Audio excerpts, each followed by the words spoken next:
So what is it that we're going to talk about? We're going to talk about the following problem. So given a function f from Rd to R, what we want is to find x, the point x in Rd, such that the norm of the gradient is small. Smaller than some epsilon, which is given to you before. Okay, so grad f of x equals 0, that's a stationary point. What we're trying to do is to find an epsilon approximate stationary. What does given mean? Given means that you have oracle access. Okay, so if you have oracle access to the function, it means that you can input a query x, and what you get out of it is the value of the function and the gradient of the function. That's all we're going to talk about in the next hour. So this problem, as being explained here, is intractable. There is nothing you can do, just because I didn't make any regularity assumption about the function. Okay? Of course, it's non-convex in particular, but also the gradient, it could be that you always get an answer of 1, right? Which would be very uninteresting. So what we're going to make as an assumption, we're going to assume that the function is smooth. Okay, so the assumption that we're going to make is an assumption of just being Lipschitz in the quantity of interest, which is the gradient. So what we assume is f is 1 smooth,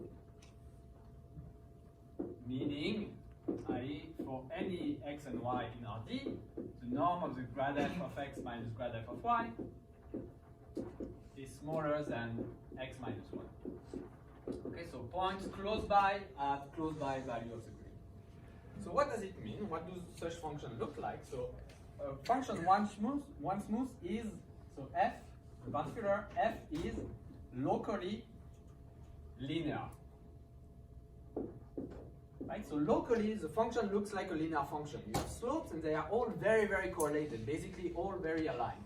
More precisely, what do you have? You have, for any y in the ball, around the point x and of radius delta, what you have is grad f of y is equal to grad f of x plus something of order delta, some vector whose norm is of order delta. That's really what we mean. So in particular, if you look at in a ball around yourself of size something like the norm of the gradient of your current gradient over 10, then basically what you see are gradients which are very, very similar. So what it means in particular is that if you take a step of gradient descent, then you know that you will reduce the function by exactly the square of the norm of the gradient. Why the square? Because it's going to be the slope, which is the gradient, times the distance that you travel, and the distance that you can travel is exactly norm of the gradient. So we get norm of the gradient squared. Yes? So I just want to make sure I understand. So under this definition, x cubed is not 1 smooth. Right. Yes. Okay. Yes. Absolutely. Yeah.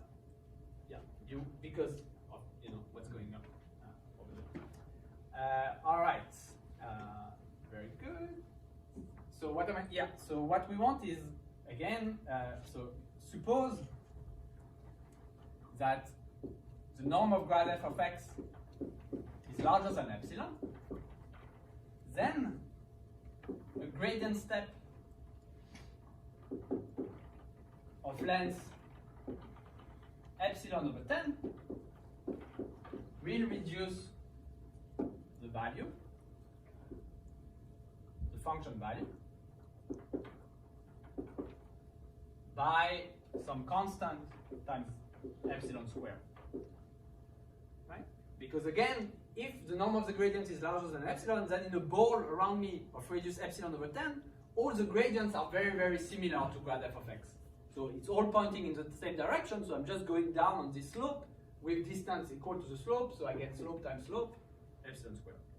So this implies that gradient descent finds an epsilon stationary point on bounded functions in order 1 over epsilon squared steps.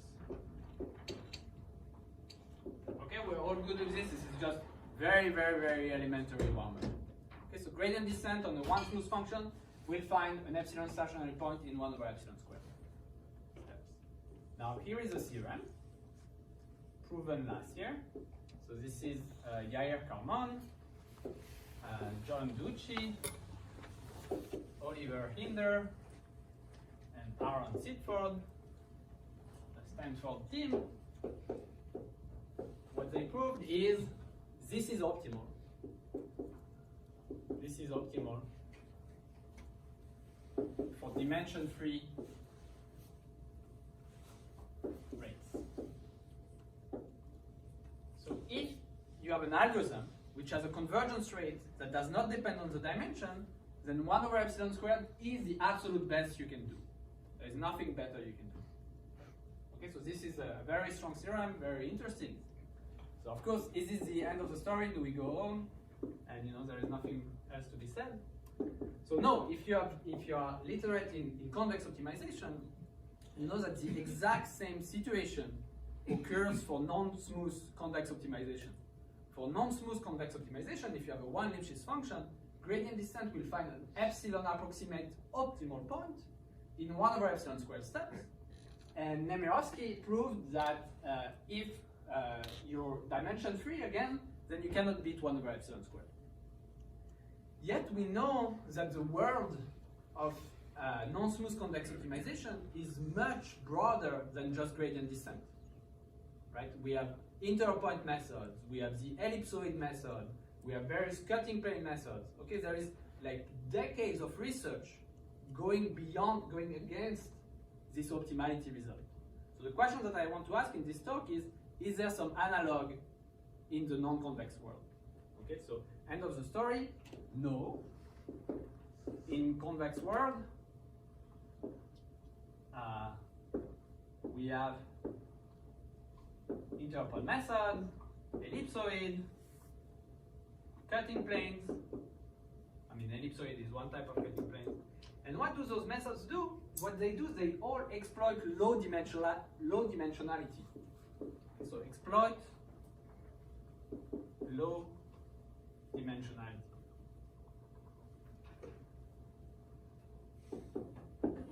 Okay, we're all good on what is a cutting plane method? So all of these methods, what they replace is, instead of assuming a bounded range on the function value, what they assume is a bounded domain. Okay, so all of these are for bounded domain.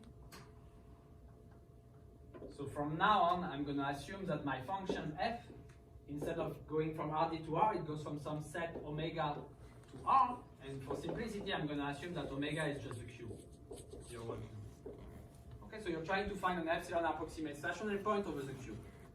And what happens at the boundary, we can all deal with it, but I would rather not talk about it in this talk, just to keep the discussion a bit lighter. Okay. But what happens on the boundary is not hard. Okay, so cutting plane and things like that, what they do is that they have a domain, they query a point, you get a gradient, and if it's convex, then you know that this entire region, this entire region over here must be suboptimal. Because it's convex. So I can drop all of this and I can reduce the volume of my set. So these techniques are like poly dimension times log 1 over epsilon. So very different from the poly 1 over epsilon that we have here. Is there something like that for the non-convex world? So let's start, from the very basic. So we want to exploit again the low dimensionality. Okay, so let's start at the starting point, d equals 1. Okay, so d equals 1, and we want to find a stationary point, an epsilon stationary point. Okay, so we have the interval 0, 1. So I can query this point, 1/2, and I will see a gradient, a derivative. Okay, and let's say the derivative that I see, I mean the function is locally like this. Okay, it's going down that way. Then I know there must be a stationary point in there. Okay, maybe this point, I mean. Again, I didn't want to talk about the boundary, but the boundary is going to be a stationary point if it's a local minima. Okay. So I know that there exists an epsilon stationary point in here. Now I query that point, maybe I get a slope like this. So now I know that there is a stationary point between those 2 points. Okay. So what I get in dimension 1 is binary search, just like the usual binary search, gives order log 1 over epsilon. Okay, we're on track, right? We're asking about poly d times log 1 over epsilon, and for d equals 1, we get it. So next question is d equals 2. Okay, so that's what we're going to spend the rest of the lecture on. Okay, the case of two-dimensional stationary points. And we're going to see that the answer is much more delicate and much more subtle. And towards the end of the lecture, I will talk about what happens in higher dimension and all the open problems that are left there. Okay. So here is a theorem, a very nice theorem, by Stephen Vavassis from 1993. So what he proved is the following. So from now on, we're in dimension 2, okay?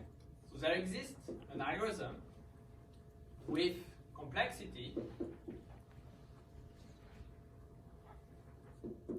O of 1 over epsilon. Okay, so not quite log 1 over epsilon. This is poly in 1 over epsilon, but it beats the 1 over epsilon square. And again, it's not at all in contradiction with Carmen, Ducci, Hinder, Sinford, because this is specifically for dimension 2. And if you guys are wondering just what they proved here, this lower bound construction, they prove it in dimension, which is 1 over epsilon square. Okay, so very, very high dimension. So Vavassis proved that in low dimension, you can actually exploit the low dimensionality, and you can improve upon 1 over epsilon squared. And even more striking, much deeper in my opinion, is the following lower bound result. For any deterministic algorithm, there exists a function such that the complexity is at least omega of 1 over square root epsilon. Okay, so Vavassis also destroys our hope of getting a log 1 over epsilon, at least for deterministic algorithms.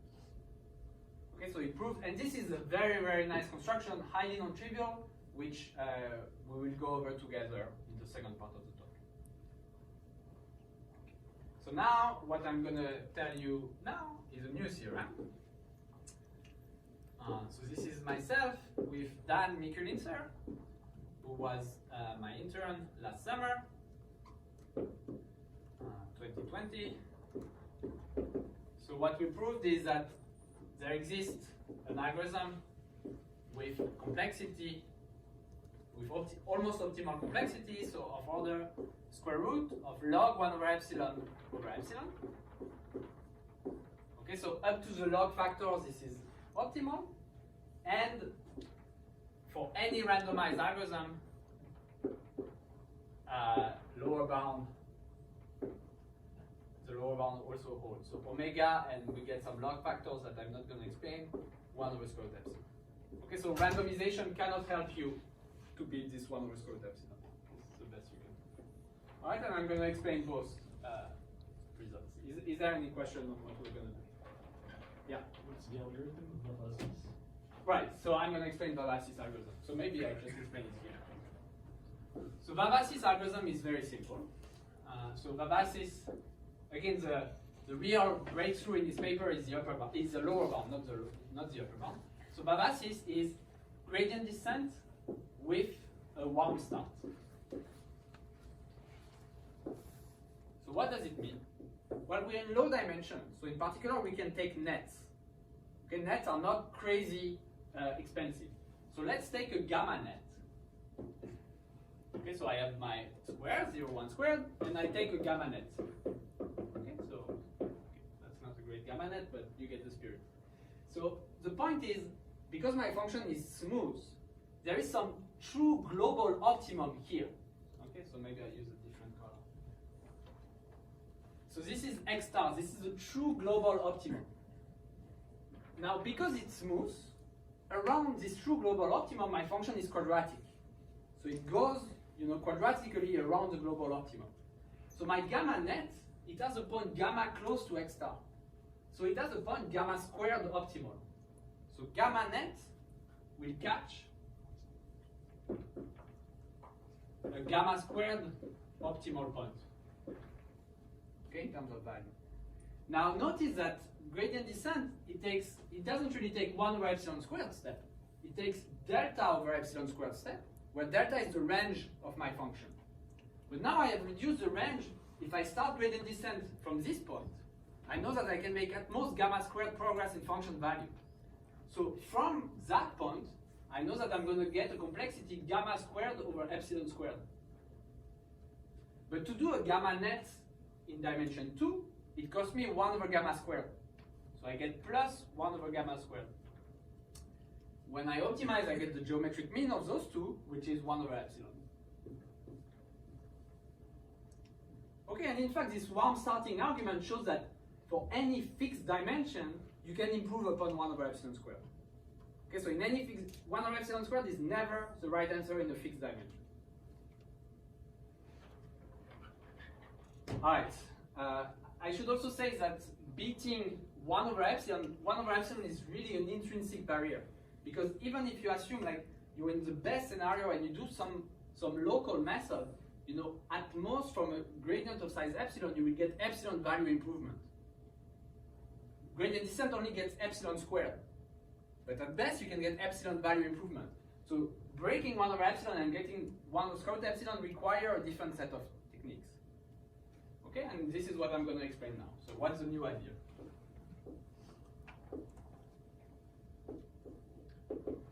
Okay, so the new idea goes like this. So we call it gradient flow trapping.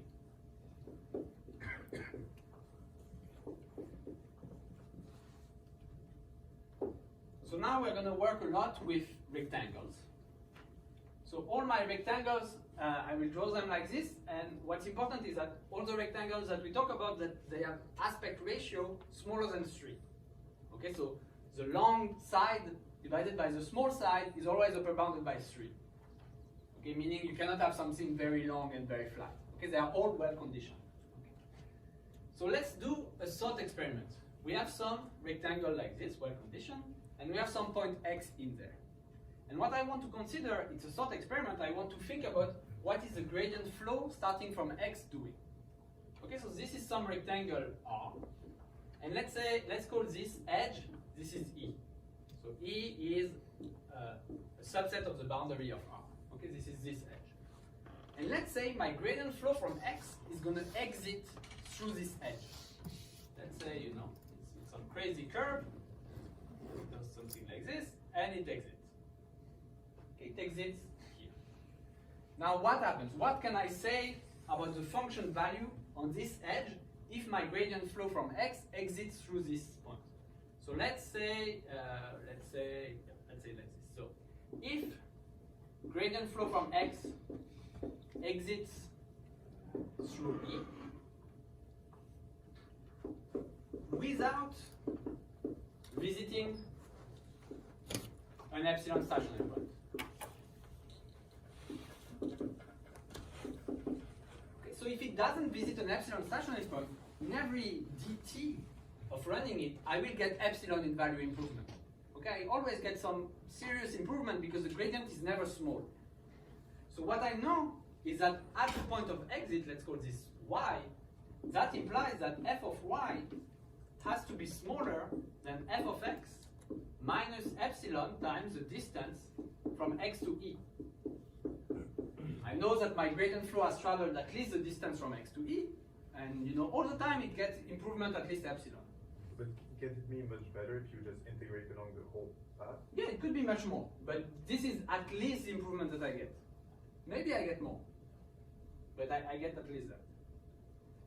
Okay, now what I'm going to look at is now a delta net on this. Okay, so let's say I have a delta net. Okay, so this is smaller than delta. So what do I know? If I have a delta net, so a delta net, the best value, f star delta of E, let's call this is best value on the delta net of E.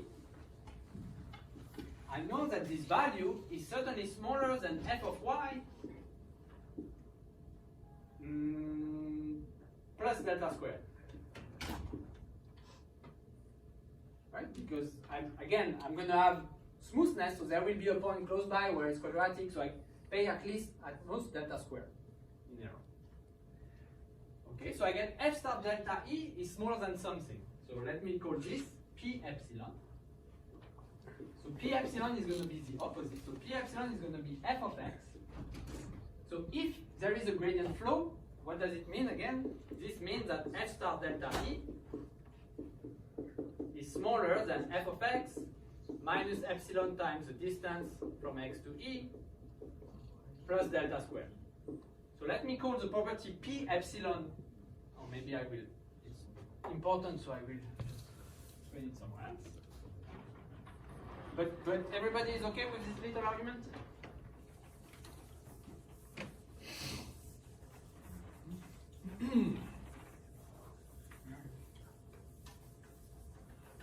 Now I'm going to make a definition. Then I will use say a small lemma, which we just proved, and then give you an algorithm. So the definition is, I will say an edge E and a point X satisfy the property P epsilon if this does not hold true. So if f of x, the value at the point x, is small enough compared to the best value of the delta net of E. So if f of x is smaller than f star delta of E, minus delta squared plus epsilon times the distance from x to E. And I know that if I have P epsilon, then the gradient flow from x cannot exit the edge E without visiting an epsilon stationary point. That's what we just proved. Okay, and I will say that the rectangle Rx satisfies P epsilon if every edge of the rectangle satisfies P epsilon. And what we proved, the lemma that we have, is that Rx satisfies P epsilon implies there exists an epsilon stationary point in R. Okay, so this is a local to global phenomenon. Local to global phenomenon in non-convex optimization. Okay, the definition of convexity is a local to global phenomenon. And the whole difficulty of non-convex optimization, why people do only gradient descent, is because a priori there is no local to global phenomenon. Right? Everything is, you can only say things locally about a non-convex function. But this tells you that if you have a domain and you query the boundary of the domain, then if the boundary of the domain verifies some certain properties, then you can make a conclusion about the existence of stationary point inside the domain. Okay, and that will be very useful algorithmically. So let's see how to get an algorithm out of this. Now, from the idea to an algorithm. Or from the phenomenon to an algorithm. Okay, so the idea is to do something like cutting planes, or something that shrinks the domain. Basically, you have a domain right now, and a certain candidate point. Now I'm going to take a smaller domain around this candidate point. I'm going to query the boundary, and either I will be able to say, I see that there is a stationary point inside this smaller domain, and then I will shrink, or I will be able to say that I have a value improvement, that I found a point with better function value. Okay, so let's see what it is. So let's say I have a square right now. I have some point x. Let's say this is of length 2. Okay. What I'm going to do is that I'm going to try a candidate square around x of length 1. Okay, of radius 1. Now what happens, let's say I'm going to take a square root epsilon over 2 net. Okay, this is my delta. Then what can I say? You see that now P epsilon, this delta squared is epsilon over 2, and my distance from x to the boundary is 1. So what I need is P epsilon, in this case, is equivalent to f of x smaller than f star delta E minus epsilon over 2. Okay? So now what do I get? So either we find epsilon over 2 value improvement, of course it should be a plus, I'm sorry about that. So either on my delta net of one of the edge of the rectangle, I find that f star delta E is smaller than f of x minus epsilon over 2, in which case I get an epsilon over 2 value improvement, or we get an epsilon stationary point in the L infinity ball around x of radius 1. Now, notice that this epsilon, order epsilon improvement, we obtained it doing a square root epsilon net on a one-dimensional structure. So square root epsilon net on the one-dimensional objects is only cost us 1 over square root epsilon. So we got epsilon improvement, epsilon, in 1 over square root epsilon queries. So that's epsilon to the 3/2 improvement per query, which is to be compared to gradient descent. Gradient descent only gives us an epsilon squared improvement per query. So we see that immediately we get something better. Either we get a big improvement, an epsilon improvement using only 1 over square root epsilon queries, or we shrink the domain.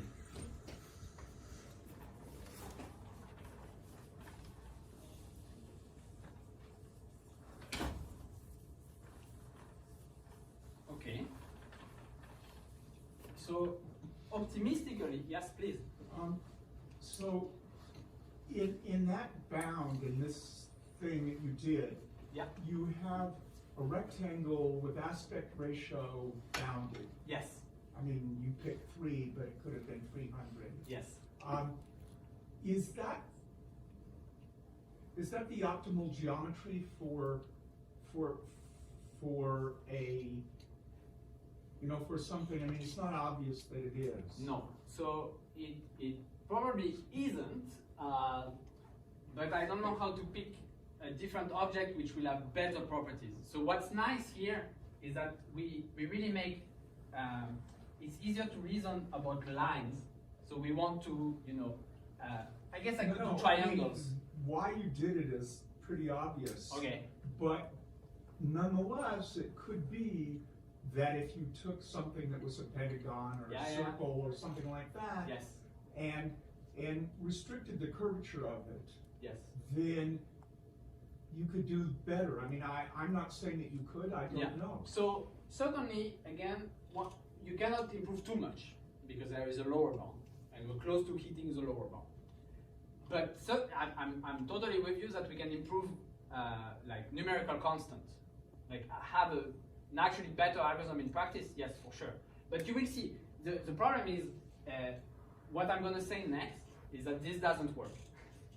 Okay, so we will it's not clear, obvious right now, but there is a flaw in this argument. I'm going to explain what is a flaw, and then I will tell you how to fix it. And fixing it will be more complicated. And there, rectangles are very nice and useful. So at this point, in fact, in the paper, at this point, we're talking about spheres, circles, rather than rectangles. So this part of the argument, it's more natural to take circles than to take rectangles. But next, rectangles will be more useful. Okay?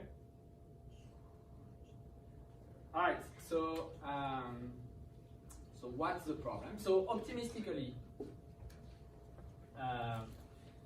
what's going to happen? So you see that at a given scale, we can make at most 1 over epsilon to the 3/2 queries. Okay, so optimistically, we get a 1 over epsilon to the 3/2. And maybe with round start, we can improve this to the square root of that. So with round start, we should be able to get O tilde of 1 over epsilon to the 3/4, which improves upon 1 over epsilon by Bavassis, yet doesn't give you the 1 over square root epsilon yet. But even this optimistic argument is flawed, so there is a problem. What is the problem? Again, it's really not obvious. The problem is as follows. Let's say we have shrunk the domain a bunch, and right now we have this candidate. Okay, and this is our old domain. And now we try to get a value improvement or to shrink. And let's say we get a value improvement. We get here. This edge it verified P epsilon for x and this edge. But now my new x, let's call it x tilde, is closer to the boundary. So if it's closer to the boundary, this term is going down. So it's not clear that P epsilon, which was satisfied for x, is still satisfied now. Okay, so let's see that more specifically. So problem, if we update, we get epsilon minus delta squared value improvement. That's the best we can hope for, because we're going to travel a distance 1, no epsilon stationary point, but we pay the price of the discretization. Yet, distance to old boundary decreased by 1. So this quantity has decreased by epsilon minus delta squared, and the right-hand side has decreased by epsilon, which is more. So the inequality is not satisfied anymore. So what we get is now we only have P epsilon plus delta squared with respect to all boundary.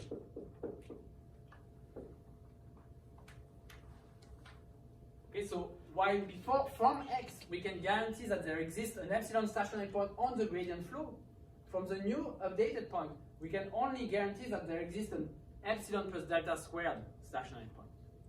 And if we keep doing that, we're going to worsen our approximation ratio too much. And in fact, in the end, you don't improve at all on gradient descent. Okay, it's really a fatal flaw. So what's the flaw? The flaw is that thinking about epsilon stationary point is very tricky. And it's much, much simpler to think about real stationary point. Epsilon equals 0. Because this P epsilon, you can take epsilon equals 0 in the definition, and if you take epsilon equals 0, this disappears. There is no distance issue. So really what we want to do in our induction is to keep working with P0. Okay. And that's what I'm going to explain next, the real argument.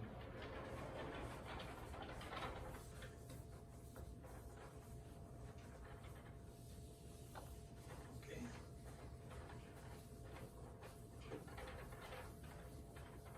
So the real algorithm has two subroutines. The real GFT for gradient flow trapping. So there will be two subroutines with each one of them does what it's doing with complexity O tilde of 1 over square root epsilon. I'm not going to worry about log factors, okay? So the first subroutine, we call it a parallel trap. And parallel trap does the following. So its input is a pair of a rectangle and a point which satisfy P0.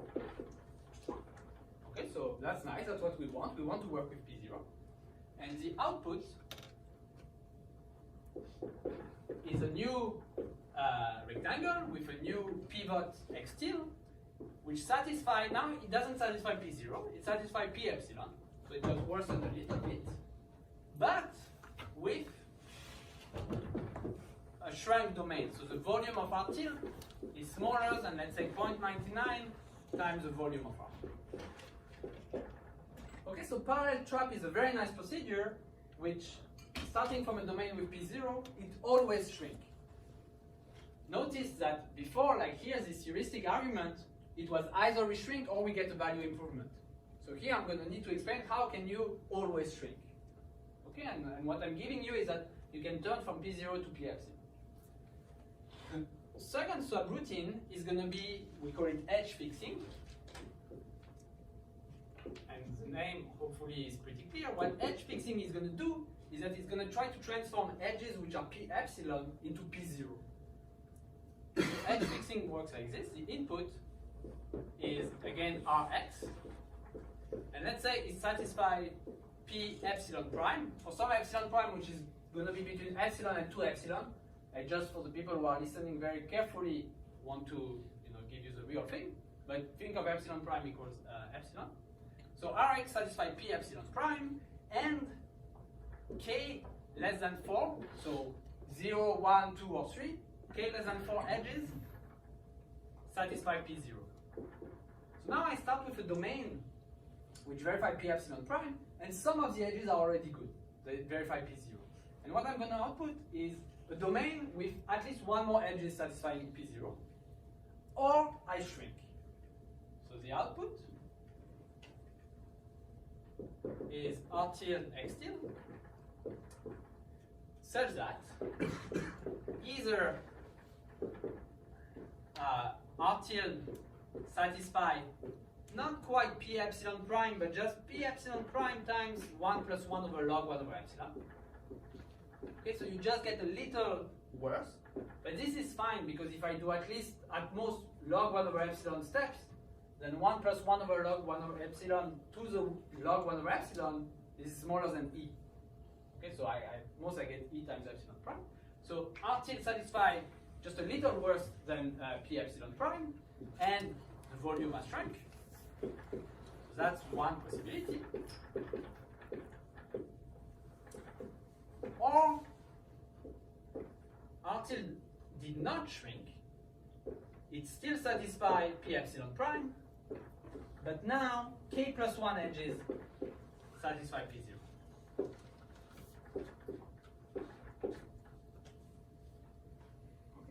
So now I hope I can explain a little bit more if needed, that if we have those two subroutines, then the statement is proven.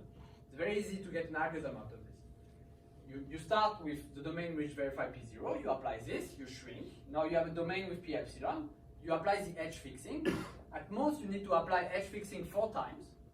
If you apply it 4 times, you're sure that either you have shrunk, or now you have a domain with P0.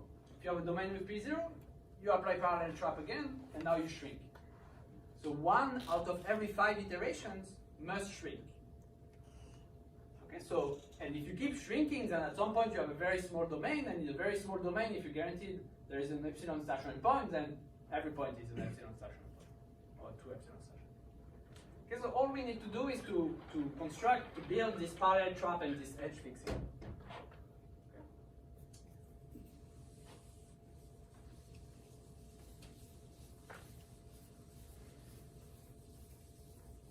Okay, so the parallel trap is the nicer one of the two.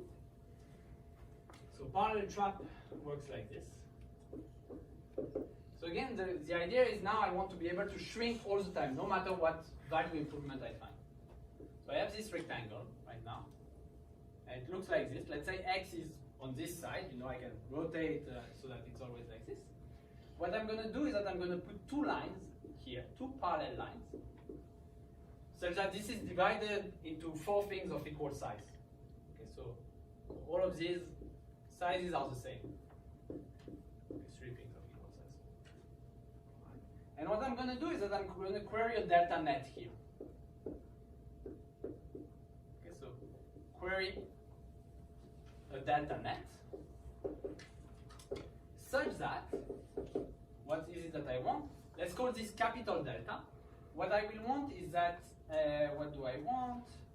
I want epsilon times delta to be equal to little delta squared. Because if I have that, then P epsilon is exactly f of x smaller than f star delta.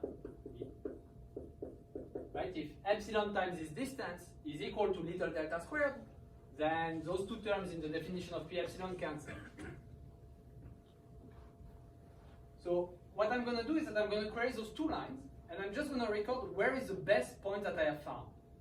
So the best point is either here, or maybe here, or in this one. There are 3 cases. Okay, so let's do those 3 cases.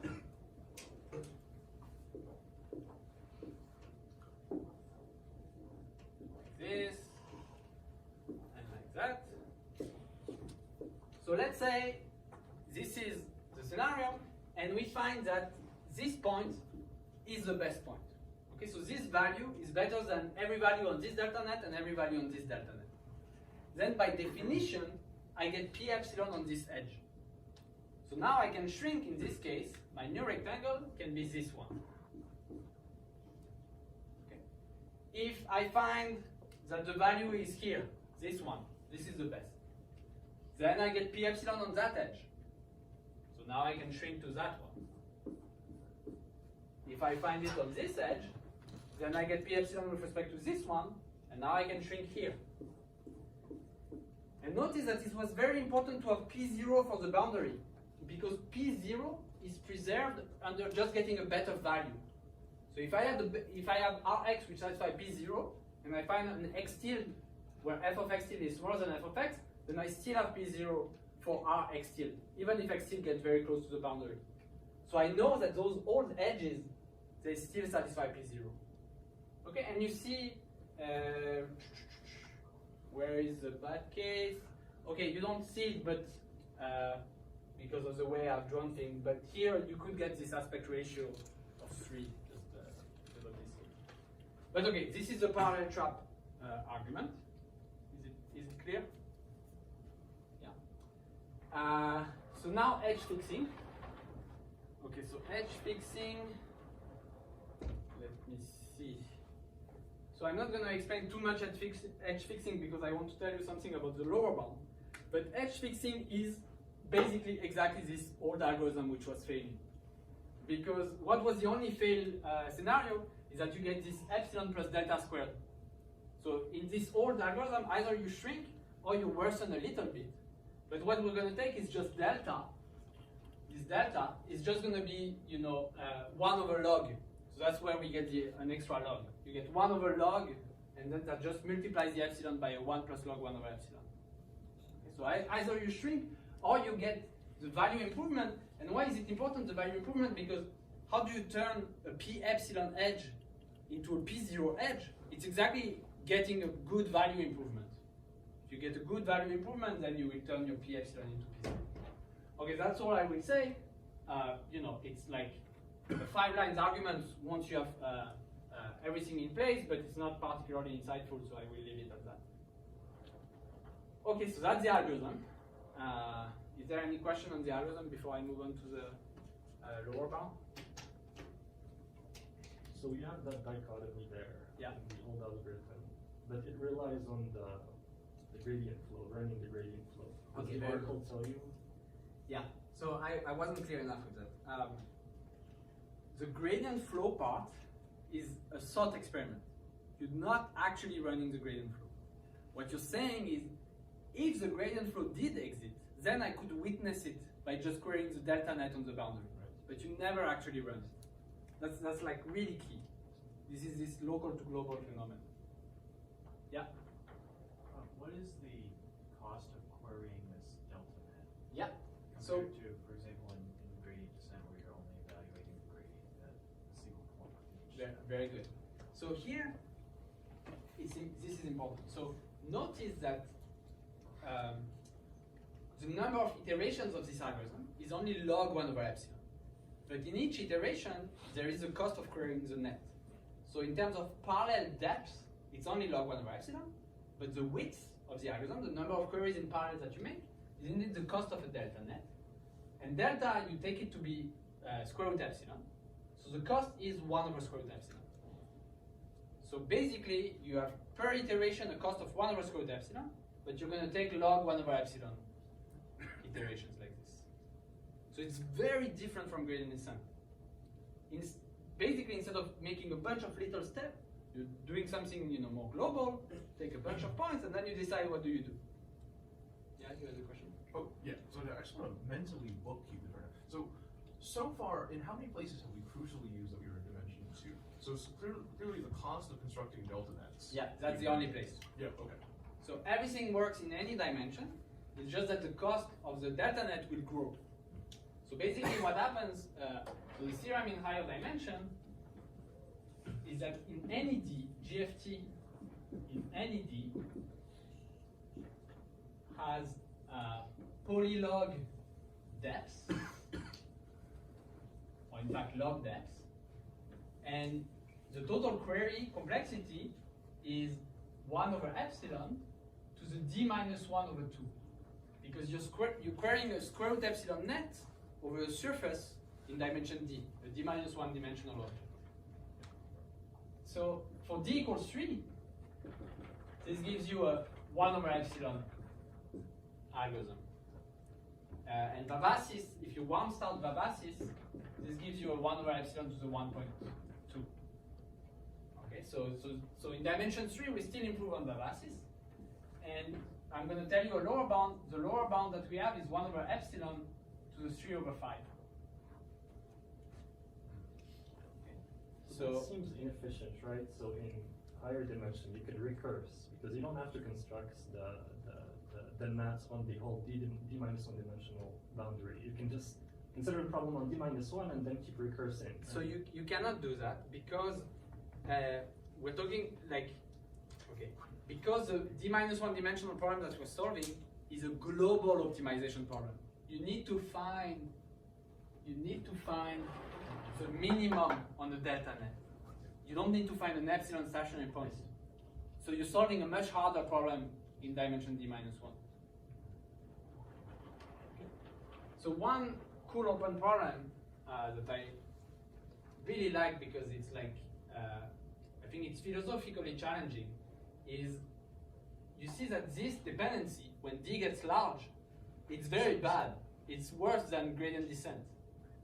But you have polylog depths, whereas gradient descent has poly 1 over epsilon depths. So within the class of low depth algorithms that What's depth? depth is just the number of rounds of interaction with your oracle. So let's say you can make a batch of queries. You look at the values and you decide the next batch. So within the class of polylog depth algorithm, is it true that the curse of dimensionality is unavoidable? Do you actually suffer the curse of dimensionality? I don't know. It could really go either way.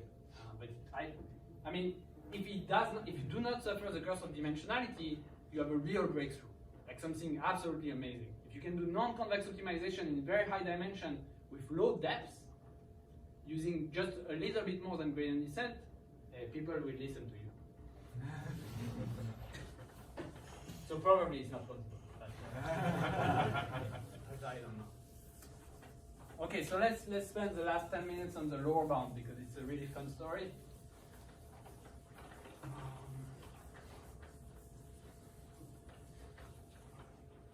So the lower bound story. So we're going to visit like historically significant papers. So Aldous 83. We have already talked about Vavasis 93. There will be Beniamini,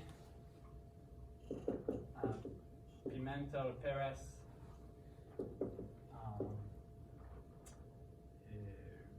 98, and Aronson 06. And when you combine all of this, you will get the new lower bound. So I'm going to explain each one of them.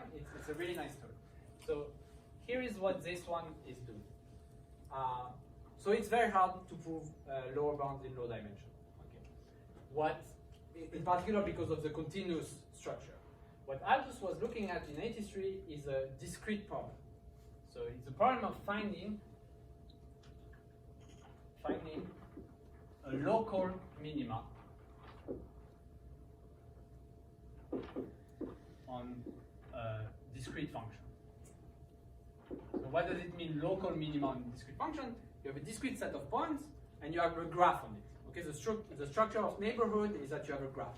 Okay, so you have some discrete points and then you have points which are close by, and what you want is to find a local minima. Okay, you might ask, what is there to be said about this problem? I mean, it seems you need to query everything. So the amazing fact, which is trivial once you have seen it, is that randomized algorithms need only square root n queries. Okay, so capital N is the number of points in your space, and you want to find a local minima, and what you can do is, given a point, you can ask, okay, what's the value of my neighbor, and you get all the values of your neighbor. It turns out that you only need square root n queries. So how do you do it? It's just a birthday paradox. What you do is that you throw, you pick square root n vertices at random, square root capital N vertices at random. One of them with very high probability is going to be in the square root capital N top vertices.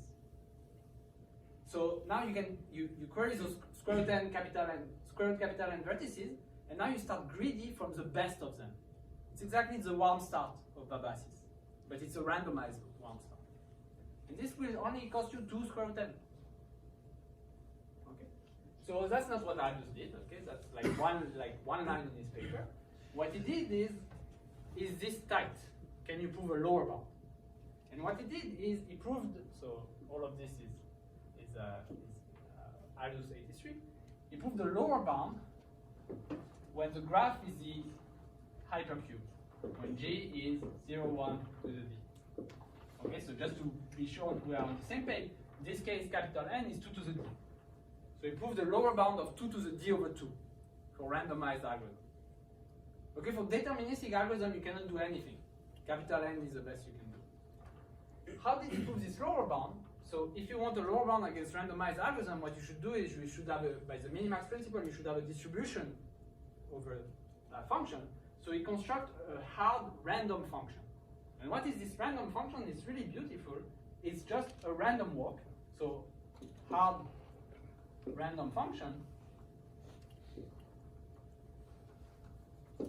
is f of v. So v is a vertex in the hypercube, is the heating time of v. So let me clarify what I mean. You start at a random point in the hypercube, and now you start to do a random walk. And you just record at what time did you visit vertex v for the first time. This is the function. Now go find the local minima of this function. That's what he's asking in this paper. And what he shows is that you cannot do anything before you have square root n queries. And the reason why you cannot do anything because you have square root n queries is basically because the random walk mix is very fast on the hypercube. Okay? So it's a very, very beautiful thing. Now, what Aronson was interested in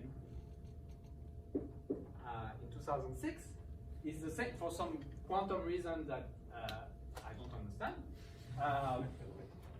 Is that he was interested in the same question but in low dimension. So instead of doing it on the hypercube in high dimension, he wanted to do it just on the grid. And the hard case is when the graph G, instead of being the hypercube, is just the 2-dimensional grid. Okay, so let's say it's n by n. So then capital N is n squared, right? And square root capital N is n.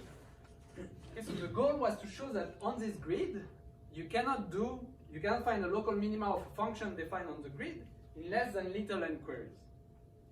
Randomized algorithm cannot do better. Okay, and he struggled and he obtains some suboptimal results. So what he proved is you need, for any delta, need n to the 1 minus delta queries.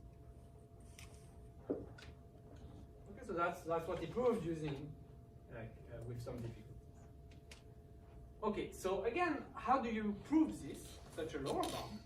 Well, there is a very natural construction of a random function on this, which is take a random path like this.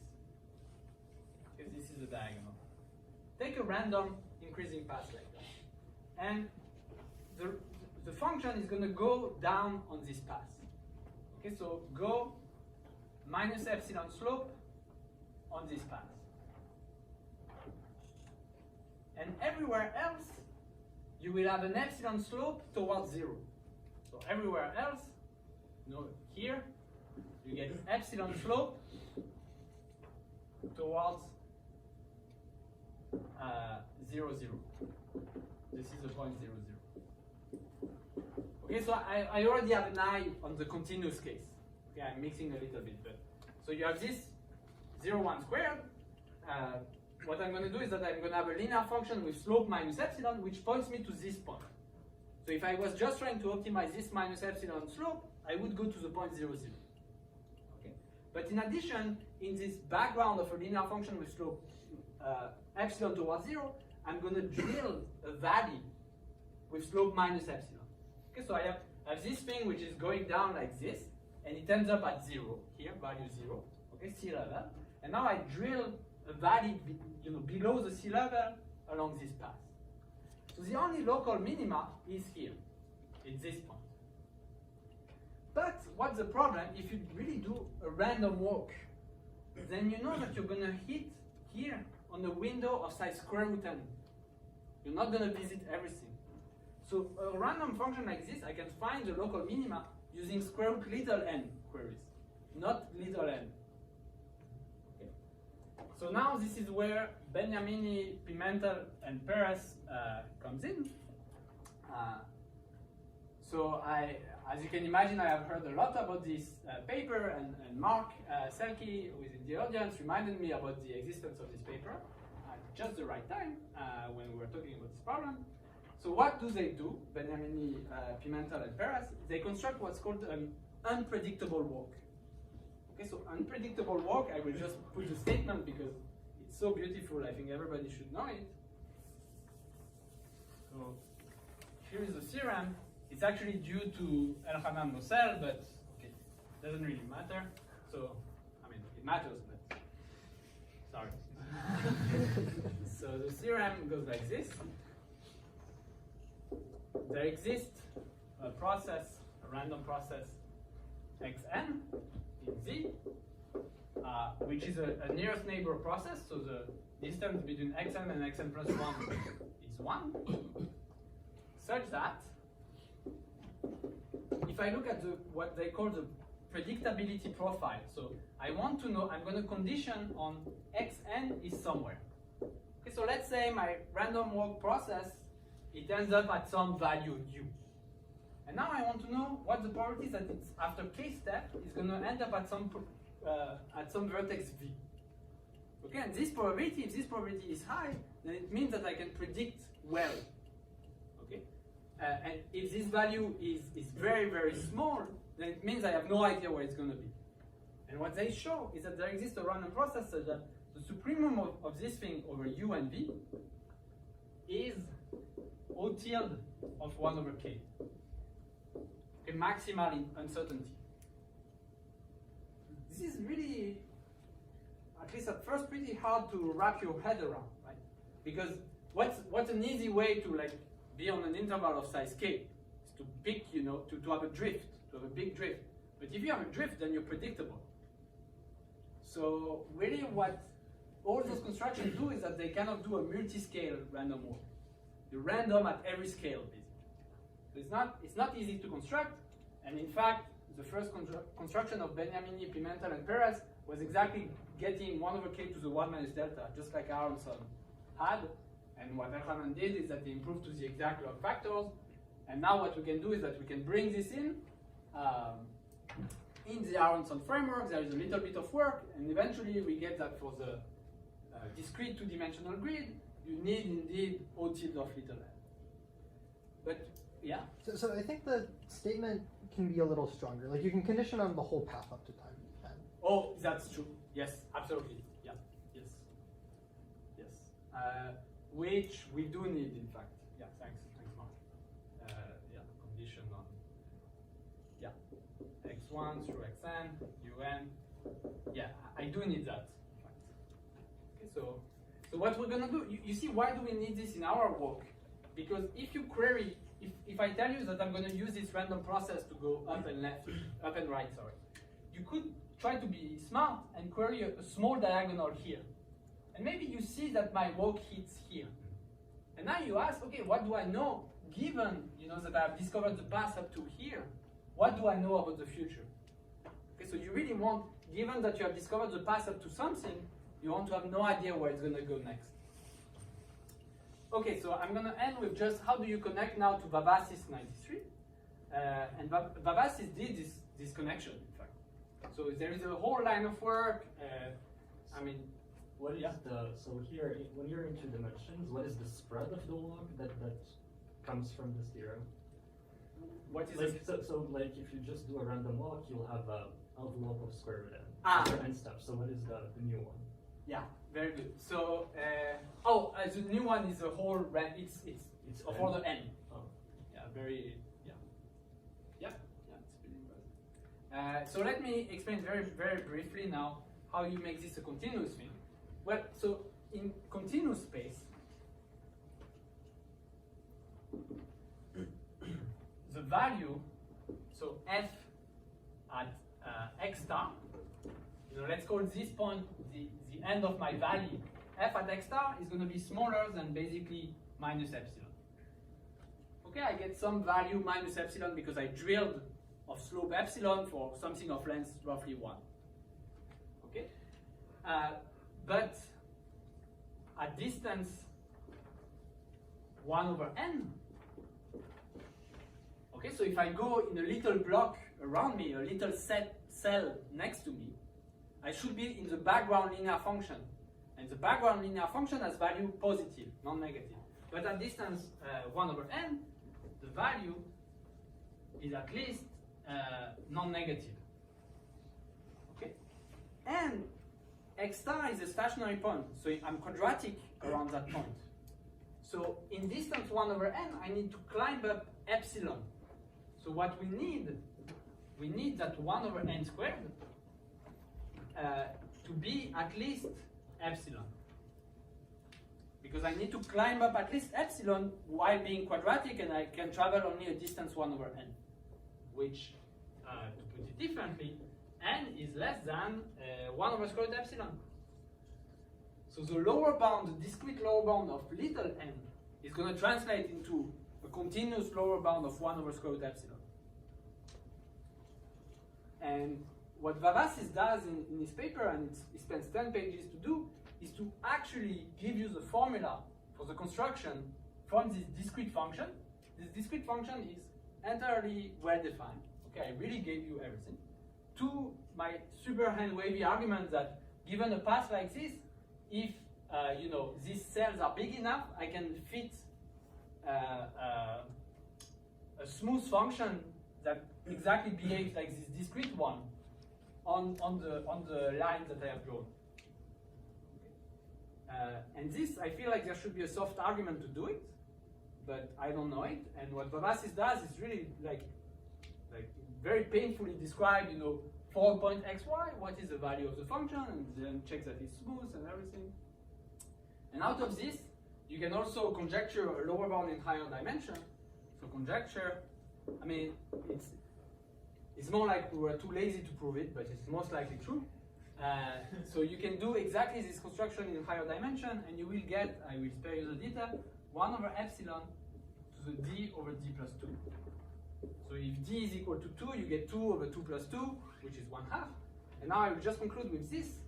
Coming back to Kalman, Ducci, Hinder, Singer, Seaford, sorry, not Singer, Seaford, they proved 1 over epsilon squared in very high dimension. And this lower bound argument, notice that when d goes to infinity, this goes to 1 over epsilon. So what's going on? I really have no idea. So they proved that in dimension larger than 1 over epsilon squared, there is a lower bound of 1 over epsilon squared, but this finite dimensional argument, they stop at 1 over epsilon. So in particular, for instance, when the dimension is much smaller than, Kalman, Ducci, Hinder, Seaford, let's say d is like log 1 over epsilon. Is the truth 1 over epsilon, or is it 1 over epsilon squared?